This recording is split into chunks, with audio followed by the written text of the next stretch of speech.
Olá, alunos, professor Sérgio Luiz aqui.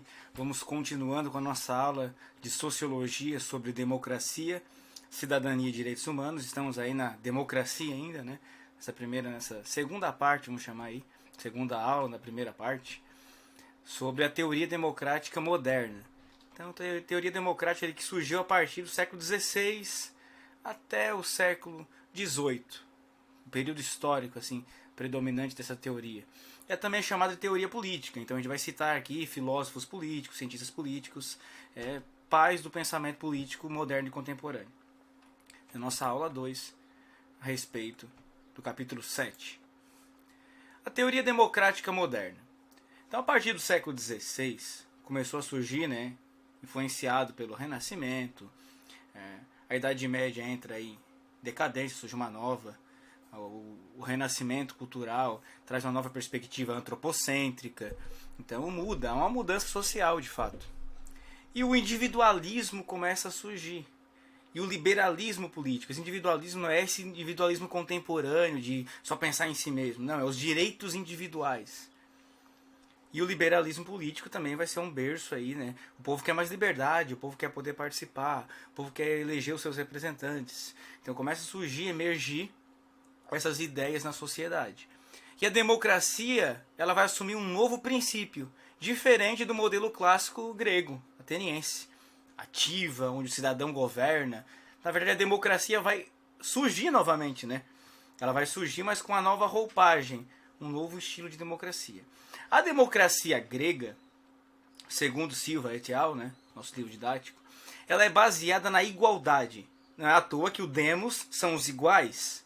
Então eles são os iguais, eles têm os mesmos direitos e os mesmos deveres, igualzinho. E a liberdade não era o tema central, embora houvesse, mas não era o tema central da democracia ateniense. Era a igualdade de poder de decisão, de governar. Todos somos iguais, vamos governar, tem o mesmo poder. A democracia moderna, ela vai se focar na ideia da liberdade, principalmente a liberdade individual. Os direitos civis, o direito de expressão, liberdade de expressão, o direito de ir e vir, o direito de escolher a sua profissão, o direito de escolher o seu emprego, né? O que quiser trabalhar, o direito de se filiar no partido político, o direito de ter a sua ideologia. Então, os direitos individuais. Então, esses direitos individuais vão começar a ser conquistados a partir desse século XVI. Então, a gente vai ter uma... Embora a igualdade está presente no século XVI, mas há uma predominância da busca pela liberdade. Essa liberdade individual. Um princípio que vai gerar o liberalismo político. Surge também a ideia de soberano. Diversas concepções diferentes, mas o soberano seria uma instituição acima dos direitos individuais. Não para reprimi-los, mas para protegê-los, para garanti-los. Embora ele não vai iniciar dessa forma. Por exemplo, com Hobbes, a gente vai ver depois, o soberano ele vai reprimir os direitos individuais para garantir o bem-estar da sociedade, para garantir uma convivência possível. Então, o soberano vai ser representado de diversas perspectivas, sendo o Estado. Então, o Estado moderno vai ser esse soberano, e aí buscando as liberdades individuais, por concepções diferentes, tá? O soberano não significa ser democrático. Então, soberano, esse Estado, na teoria moderna, predominante, não significa ser democrático. Então, a gente vai perceber que tem Maquiavel, tem Hobbes, então ele vai evoluindo, aí chega em John Locke, por exemplo, aí sim, aí esse soberano representa o democrático. Vamos vendo aí os teóricos ao longo da história. Thomas Hobbes. Para o bom funcionamento da sociedade, os indivíduos eles devem ceder os seus direitos naturais ao soberano. O soberano seria uma instituição que está acima das vontades individuais, que seria o Estado. E esse indivíduo só vai continuar com o direito à vida. Esse direito à vida ele não vai entregar ao soberano. Embora, na prática, depois do absolutismo, até o direito à vida das pessoas o soberano vai ter. Mas o direito à vida ele não vai entregar. Ele vai entregar o direito da sua liberdade, tudo. Tudo vai ser entregue ao soberano. Por natureza, segundo Hobbes, o homem é o lobo do homem. Uma frase muito conhecida do Thomas Hobbes. O inglês Thomas Hobbes. O que quer dizer? O homem, por natureza, ele é egoísta. Ele é individualista. e ele vai querer buscar os seus próprios interesses. E se eu quero buscar meu interesse, o outro quer buscar o seu interesse, o outro quer buscar o seu interesse, vai gerar uma guerra de todos contra todos. E isso é impossível existir uma sociedade, todo mundo está se matando entre si. Então, para que haja sociedade, uma tal harmonia e coerência social, é preciso o Estado, o soberano, para frear essa natureza violenta do homem. Para que não haja conflito entre os homens. E como que isso vai ser freado? Através de um contrato social. O contrato social é o seguinte: nós, indivíduos, vamos abrir mão dos nossos direitos naturais e da nossa vontade natural, nessa natureza violenta humana, e vamos entregar o nosso poder ao soberano, que seria o Estado. E esse Estado vai criar leis para determinar como que a gente deve agir, o que a gente pode fazer e o que a gente não pode. E esse soberano vai controlar tudo. Ele vai ter um controle sobre a sociedade, para garantir que as pessoas não se matem. Basicamente é isso. Cara, ele vai oferecer segurança, tem outras contrapartidas. Vai garantir que você tem o direito de viver, vai proteger, né? Vai te fornecer alguma proteção, de alguma forma. Então, e as leis vão estar ali para te proteger. Só porque na concepção de Hobbes, esse soberano não pode ser várias pessoas, não pode ser representado por várias. Tem que ser uma pessoa, um indivíduo. Então, o Estado se representa na figura de um rei absolutista. Esse rei tem poder executivo, legislativo e judiciário. Ele concentra todo o poder na mão dele. E esse rei vai poder impor, né, a sua vontade sobre os demais para garantir o bem coletivo, né? Não é a sua vontade individual no sentido, o que eu quiser e pronto. Não. Para garantir que o povo continue em harmonia, vivendo sem se matar entre si. Essa é a perspectiva. A sua obra principal, o Leviatã, onde ele vai tratar do Estado. O Leviatã ele faz referência ao Estado, que seria o monstro bíblico lá, que tem muito poder. Embora, percebe que eu estou falando de teoria democrática, embora a teoria de Hobbes não seja democrática, ele não é um teórico da democracia, o Hobbes ele vai introduzir as limitações individuais, perceber que o indivíduo não pode fazer o que quiser, se então dá problema na sociedade. Ele vai introduzir a ideia de soberano, então o Estado como um soberano, na visão dele, um monarca, né, absolutista, monarquia absolutista, mas ele vai introduzir essa ideia, e vai introduzir a ideia de contrato social. Ou seja, precisa abrir mão de alguma coisa para poder conviver em sociedade. E esses princípios vão ser a marca do liberalismo político, que é a base da teoria democrática. Então, embora não seja ele democrata, a sua teoria vai ser fundamento para a teoria democrática. Por isso que ele entra nesse conteúdo. Só para justificar. Que não faria muito sentido o Hobbes ser para a teoria democrática. Não, a ideia de contrato social, a ideia de limitação de liberdades individuais, né? Limitações individuais e a ideia de soberano. Vem com Hobbes. John Locke. Esse sim. Esse é o pai da teoria democrática moderna. O soberano ele deve permanecer nas mãos dos cidadãos. Não pode ser um rei, uma pessoa sozinha que vai governar, legislar, fazer tudo sozinho. Não. Isso aí não funciona. Para ele, não. Isso aí esse indivíduo vai querer colocar o seu poder, os seus interesses sobre os demais. Não pode. Os cidadãos devem controlar esse soberano. Então o Estado, ele é um mal necessário. O John Locke deixa bem claro. O Estado não deveria nem existir. Porque ele reprime a vida das pessoas. Mas ele é um mal necessário. Sem ele, não dá para ter a garantia de direitos. Então o Estado ele tem que ser mínimo. Ele só tem que garantir... O John Locke ele é um jus naturalista. Ou seja, existem uma justiça natural. O direito à vida, à liberdade e à propriedade privada. Esses direitos nasceram com o ser humano. São inalienáveis. Não dá para tirar do ser humano. É dele e pronto. São direitos naturais. É uma justiça natural. Por que o Estado existe? Para garantir esses direitos. Então o Estado, que vai ser... O povo vai eleger os seus representantes, e que em troca, né, vai garantir a segurança jurídica, a igualdade jurídica, a segurança pública também, e a propriedade privada. E isso é o contrato social.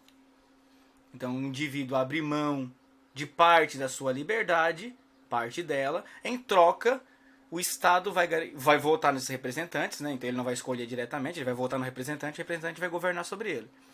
E isso é o princípio do liberalismo político, de John Locke, bem básico, de forma bem geral. E isso é o contrato social. Abro mão da minha liberdade parcialmente, em troca, eu elejo alguém que vai governar sobre mim, vai criar as leis, vai garantir meu direito de propriedade privada, então ele vai proteger a minha propriedade. O Estado é uma instituição que protege a propriedade privada e garante a igualdade jurídica.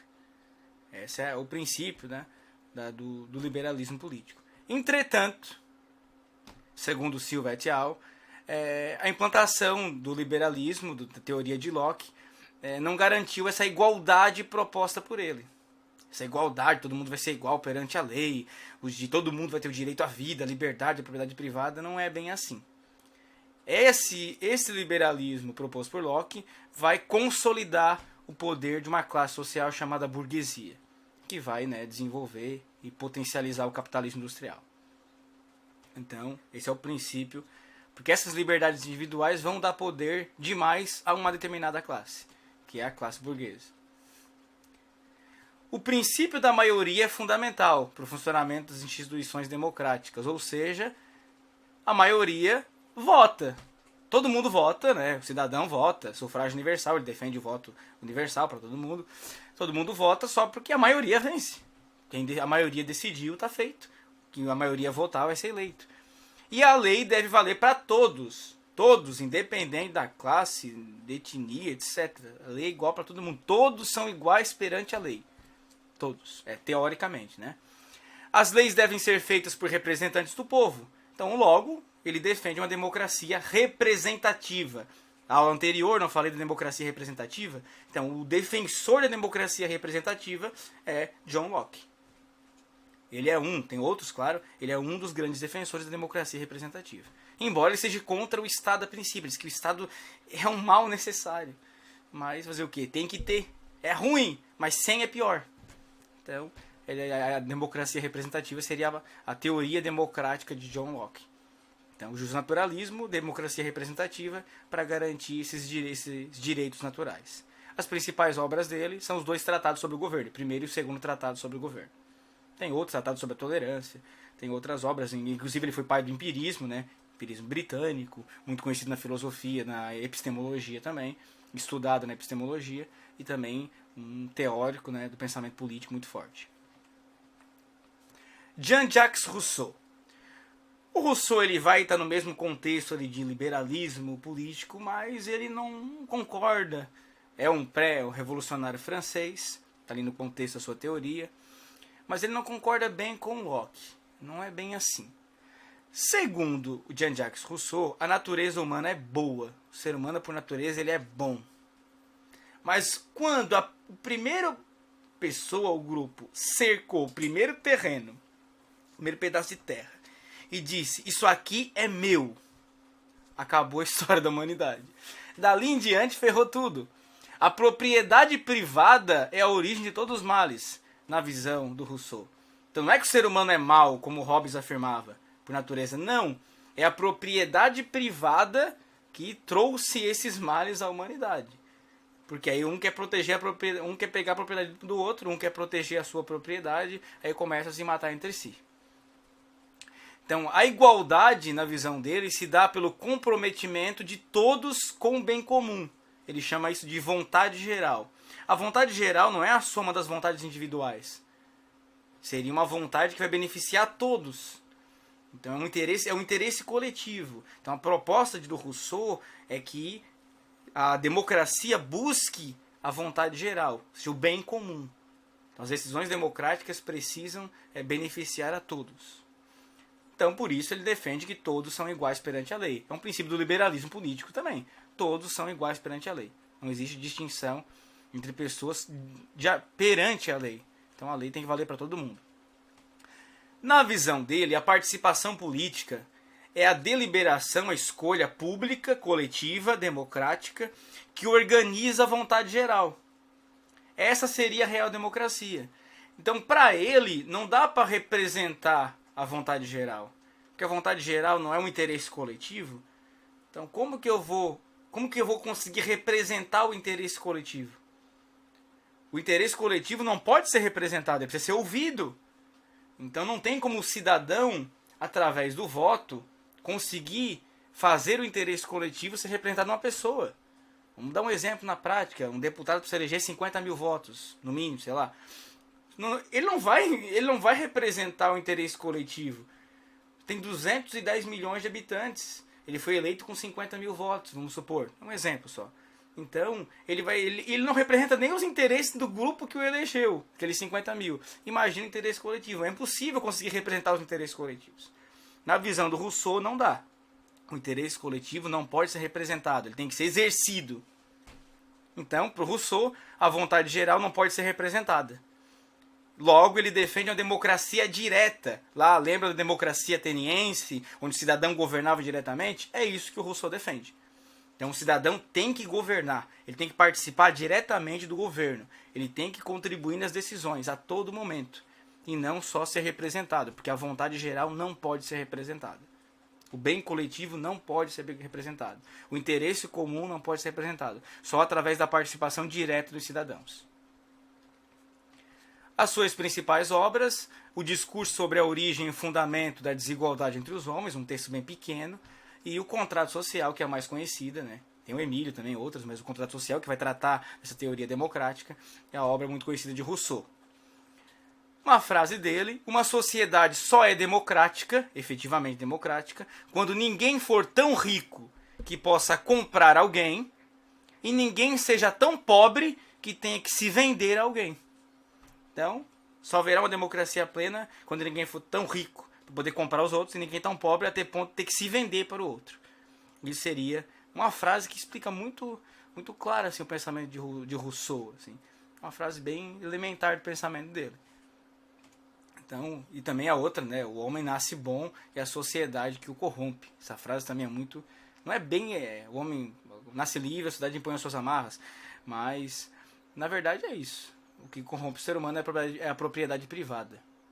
E o Rousseau também defende o contrato social. Inclusive, o nome da obra dele é essa. Então, abro mão da minha liberdade? Não. Eu não elejo representantes para Rousseau. Então, para Rousseau, o contrato social se dá da seguinte forma: eu vou exercer o meu poder, ajudar na construção das leis e vou seguir as leis. Então, a lei que o cidadão ajudar a construir, ela vai valer para todos. Então, o contrato social se dá na obediência às leis construídas pelos cidadãos em função da vontade geral. Percebam? Então, não se dá pela representação política. Então não vai ter um cargo lá legislativo que vai fazer as leis. Não, o cidadão vai discutir, elaborar as leis, logo todos têm que seguir. Todos têm que seguir aquela lei, até aqueles que foram contra. Que é a vontade geral. Então percebe? É um equilíbrio do bem coletivo. Essa é a proposta do contrato social de Rousseau. Montesquieu, o Barão de Montesquieu. A sua principal obra é O Espírito das Leis, né, onde ele vai tratar disso. Segundo ele, é preciso organizar o poder de tal forma para que o poder seja contido pelo poder. Então ele traz a ideia de 3 poderes. Dessa forma, as liberdades dos indivíduos serão mantidas, porque o Estado ele tem que ser organizado em 3 poderes. Então, o poder executivo, o poder legislativo, o poder judiciário. Um fiscaliza o outro e um limita o outro. Eu já vi, inclusive, em vestibulares, a pergunta: quais os 3 poderes têm mais poder? Nenhum, pessoal. Os 3 poderes têm o mesmo poder. Funções diferentes, mas o mesmo poder. Teoricamente, né? Teoricamente.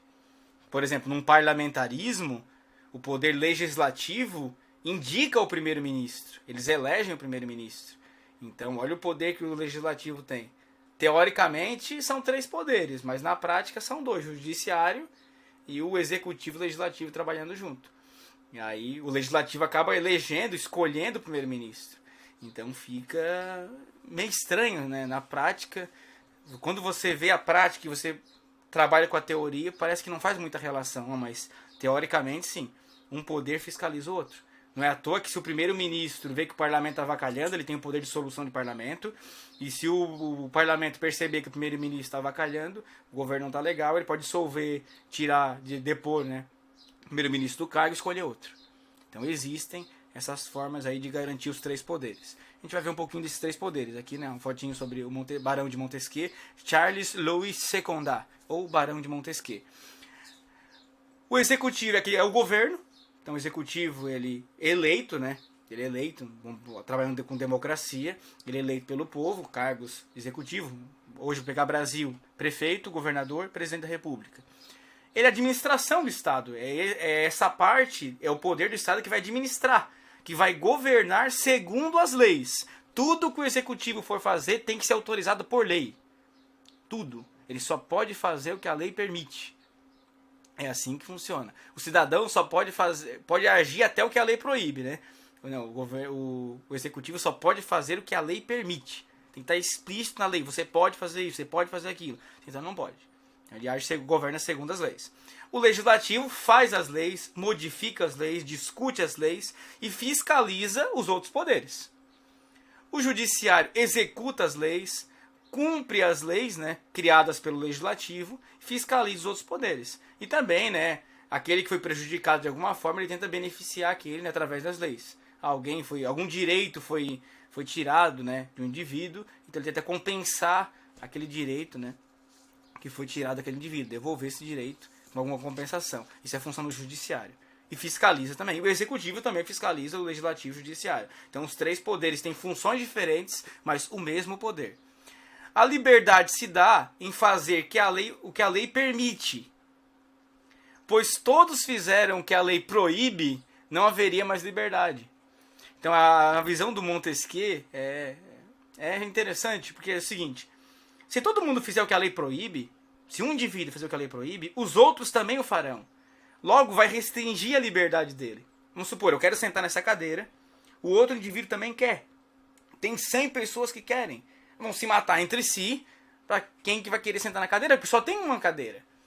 Entendeu? Então não dá. Então se eu não restringir a liberdade perante a lei, então se a liberdade não for agir seguindo o que a lei me permite fazer, eu não vou conseguir viver em sociedade.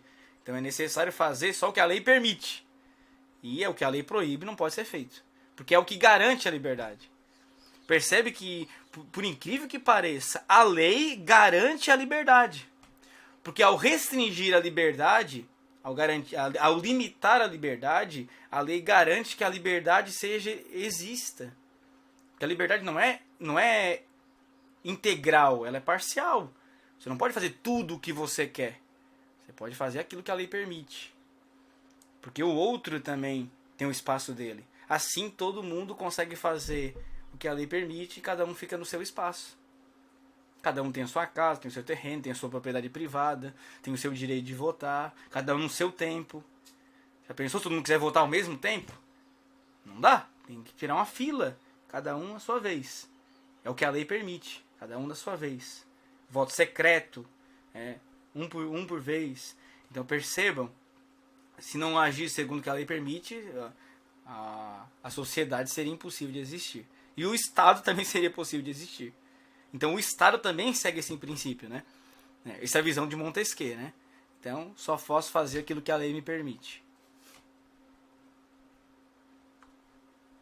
Marx e Engels, pensadores aí, teóricos políticos, né? O Marx e o Engels, principalmente o Marx, ele é pai da... Não é o pai, mas ele faz uma crítica forte à economia política, critica o pensamento de Adam Smith, elogia e critica ao mesmo tempo, David Ricardo e outros autores contemporâneos dele. O próprio John Locke também, o liberalismo, ele faz uma forte crítica ao liberalismo político, porque ele acredita que o liberalismo só valoriza a propriedade privada e não valoriza o bem coletivo. Então o interesse privado está acima do interesse coletivo. Na proposta marxista, a liberdade liberal é uma liberdade falseada, a liberdade verdadeira seria a liberdade coletiva, e não uma liberdade baseada na propriedade privada dos meios de produção. Segundo ele, capitalismo e democracia não coexistem, não existem juntos. É impossível ter capitalismo e democracia plena. Os dois não caminham, na visão de Marx e Engels. Porque, segundo Marx e Engels, o Estado ele é uma instituição burguesa. Ele atende aos interesses dos capitalistas, da classe dominante. Sendo assim, não há democracia concreta. A democracia não é o governo do demos, do cidadão. Se o Estado representa os interesses de um grupo, ele não representa os interesses do demos, do cidadão, mas sim daquele grupo, que é a burguesia. Logo, não tem democracia, tem um governo da burguesia. Então, na visão do Marx, a democracia burguesa, ela não é democracia. Eu tenho que trocar essa palavra. Vamos chamar de... Ele não usa esse termo, tá? Plutocracia, que é o governo dos ricos. Então, os ricos governam. Ele não usou esse termo, mas eu vou traduzir um termo novo. Então seria basicamente isso. Democracia não é democracia, é plutocracia. Os ricos governam. Existe uma classe que governa. A propriedade privada é o fundamento do liberalismo capitalista. Logo, a igualdade é só formal. É só na lei. Todos são iguais perante a lei. Só na lei. Porque na prática a desigualdade social é um absurdo.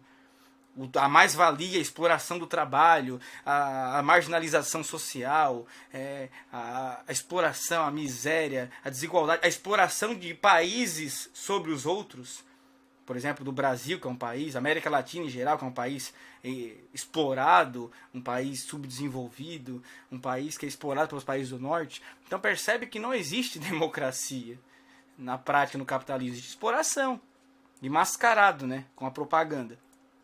Na realidade concreta, não há igualdade de oportunidade, de renda, de trabalho, etc. Não há. Existe uma plena desigualdade. A frase do Marx: na democracia liberal, o capital governa. Não é o cidadão que governa. O cidadão acha que governa. É o capital que governa. Na prática, você vê isso na corrupção da própria eleição, no sistema representativo. É o capital que governa. Quem é que são eleitos? A maioria, não todos, claro.